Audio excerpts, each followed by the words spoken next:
Heute mal auf Englisch. Winnie the Pooh.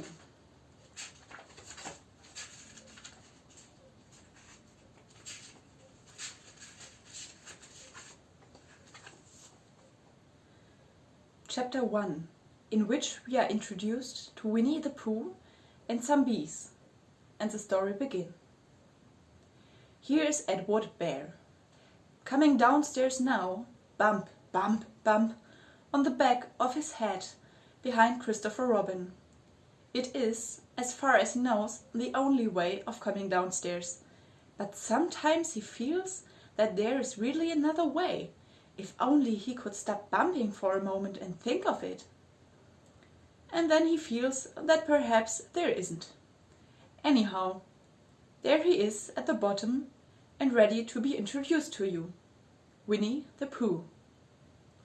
When I first heard his name, I said, just as you are going to say, but I thought it was a boy. So did I, said Christopher Robin. Then you can't call him Winnie? I don't. But you said, he's Winnie the Pooh. Don't you hear what there means?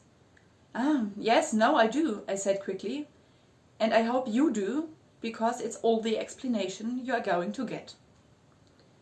Sometimes Winnie the Pooh likes a game of some sort when he comes downstairs, and sometimes he likes to sit quietly in front of the fire and listen to a story.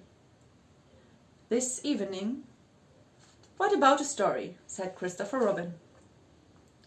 What about a story? I said. Could you very sweetly tell Winnie the Pooh one? I suppose I could, I said. That sort of story does he like? About himself, because he is that sort of a bear. Oh, I see. So could you very sweetly... I will try, I said. So I tried. Once upon a time, a very long time ago, about last Friday, Winnie the Pooh lived in a forest all by himself under the name Sanders.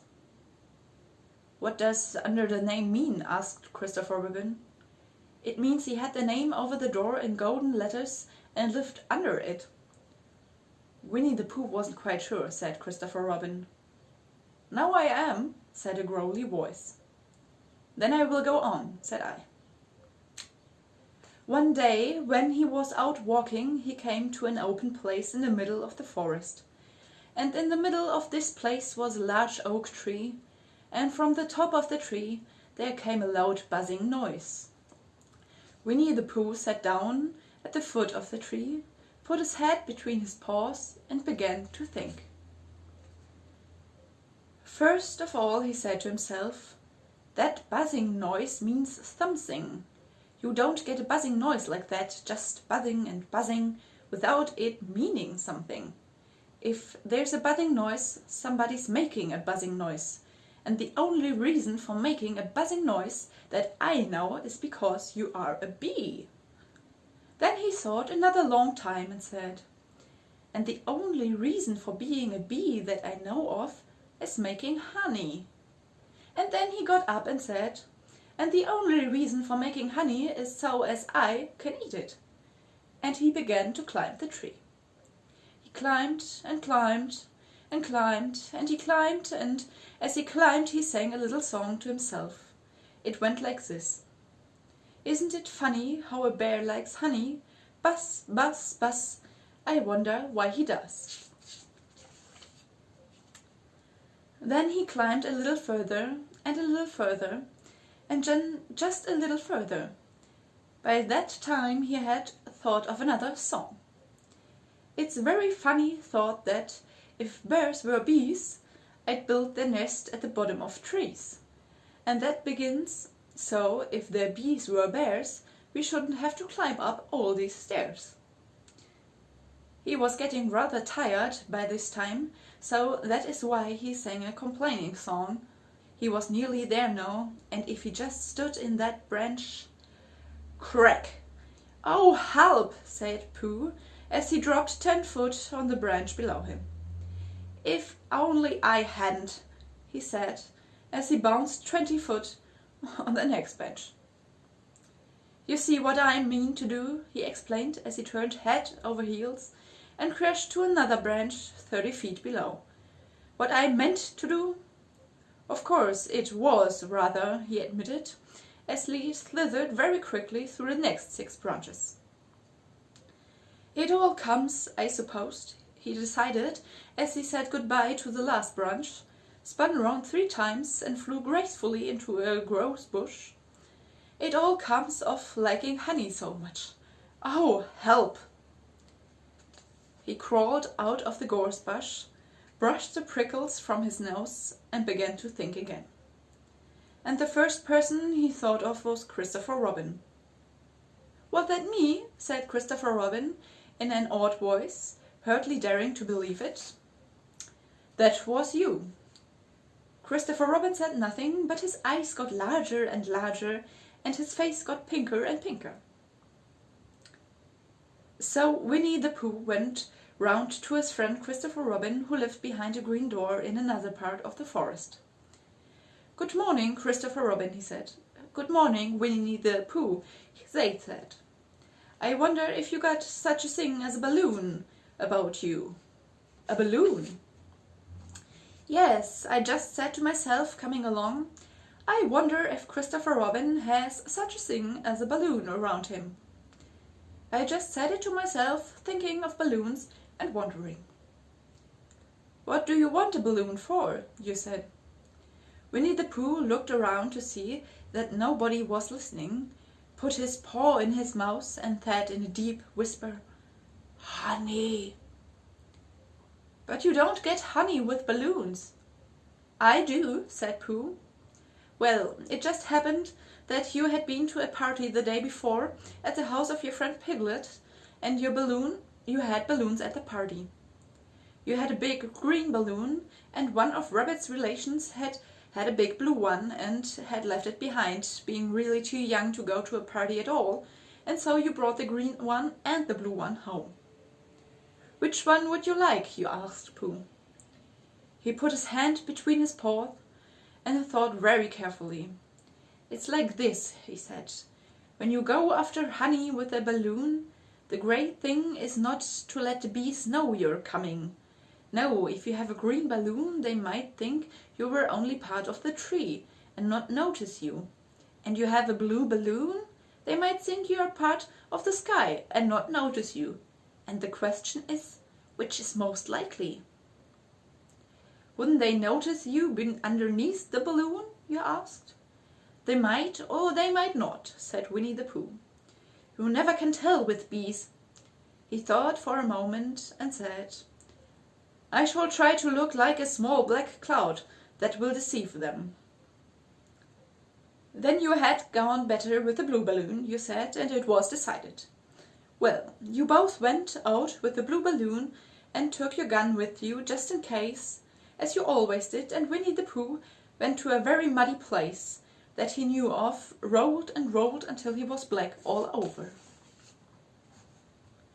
And then when the balloon was blown up as big as it was possible, and you and Pooh were both holding onto the string, you let go suddenly, and Pooh Bear floated gracefully up in the sky, and stayed there, level with the top of the tree and about 20 feet away from it. "Hooray!" you shouted. "Isn't that fine?" shouted Winnie the Pooh down to you. "What do I look like?" "You look like a bear holding on to a balloon," you said. "Not," said Pooh anxiously, "not like a small black cloud in a blue sky?" "Not very much." "Ah, well, perhaps from up here it looks different. And as I say, you can never tell with bees." There was no wind to blow him nearer to the trees, so there he stayed. He could see the honey, he could smell the honey, but he couldn't quite reach the honey. After a while, he called down to you.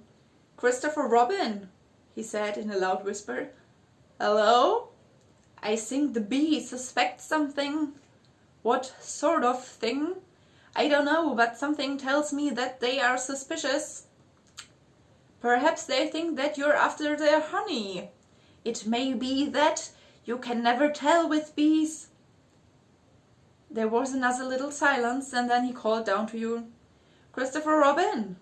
Yes. Have you an umbrella in your house? I think so. I wish you would bring it out here and walk up and down with it and look up at me every now and then and say, choo choo, it looks like rain. I think if you did that, it would help the deception which we are practicing on the bees. Well, you laughed. Silly old bear. But you didn't say it out loud because you were so fond of him and you went home for your umbrella. Oh, there you are, called down Winnie the Pooh as soon as you got back to the tree. It was beginning to get anxious.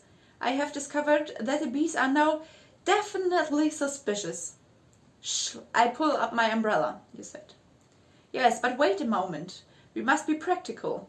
The important bee to deceive is the queen bee. Can you see which of the queen bee it is from down there?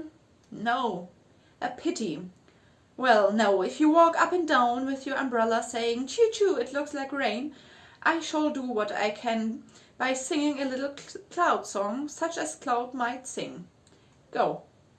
So while you walked up and down and wondered if it would rain, Winnie the Pooh sang a song. How sweet to be a cloud, floating in the blue. Every little cloud always sings aloud. How sweet to be a cloud, floating in the blue. It makes him very proud to be a little cloud. The bees were still buzzing as suspiciously as ever. Some of them indeed left their needs and flew all around the cloud as it began the second verse of the song, and one bee sat down on the nose of the cloud for a moment and then got up again.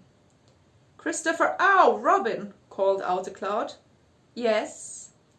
I have just been thinking and I have come to a very important decision. These are the wrong sort of bees. Are they? Cried the wrong sort. So I should think they would make the wrong sort of honey, shouldn't you? Would they? Yes, so I think I shall come down. How? I ask you. Winnie the Pooh hadn't thought about this. If he let go of the string he would fall, bump, and he didn't like the idea of that. So he thought for a long time, and then he said, Christopher Robin, you must shoot the balloon with your gun. Have you got your gun? Of course I have, you said. But if I do that, I will spoil the balloon, you said. But if you don't, I shall have to let go, and that would spoil me. When he put it like this, you saw how it was and aimed very carefully at the balloon and fired. Ow, said Pooh. Did I miss, you ask? You didn't exactly miss, said Pooh, but you missed the balloon. I'm so sorry, you said, and you fired again, and this time you hit the balloon, and the air came slowly out, and Winnie the Pooh floated down to the ground. But his arms were so stiff from holding onto the string of the balloon all the time that they stayed up straightened in the air for more than a week, and whenever a fly came by and settled on his nose, he had to blow it off. And I think, but I'm not sure of that is why he always called Pooh. Is that the end of the story? Asked Christopher Robin. That's the end of that one. There's another. About Pooh and me? And Piglet and Rabbit and all of you. Don't you remember? I do remember, and then when I tried to remember, I forgot. That day when Pooh and Piglet tried to catch the heffalump? They didn't catch it. They didn't catch it, did they? No. Pooh couldn't because he hasn't any brain. Did I catch it? Well, that comes into the story. Christopher Robin nodded. I do remember, he said. Only Pooh doesn't very well, so that's why he likes having it told to him again. Because then it's a real story and not just a remembering. That's just how I feel, I said. Christopher Robin gave a deep sigh, picked his bear up by the leg and walked off to the door, trailing Pooh behind him. At the door he turned and said, Coming to see me have my bath? I might, I said. I didn't hurt him when I shot him, did I? Not a bit. He nodded and went out, and in a moment I heard Winnie the Pooh bump, bump, bump, going up the stairs behind him.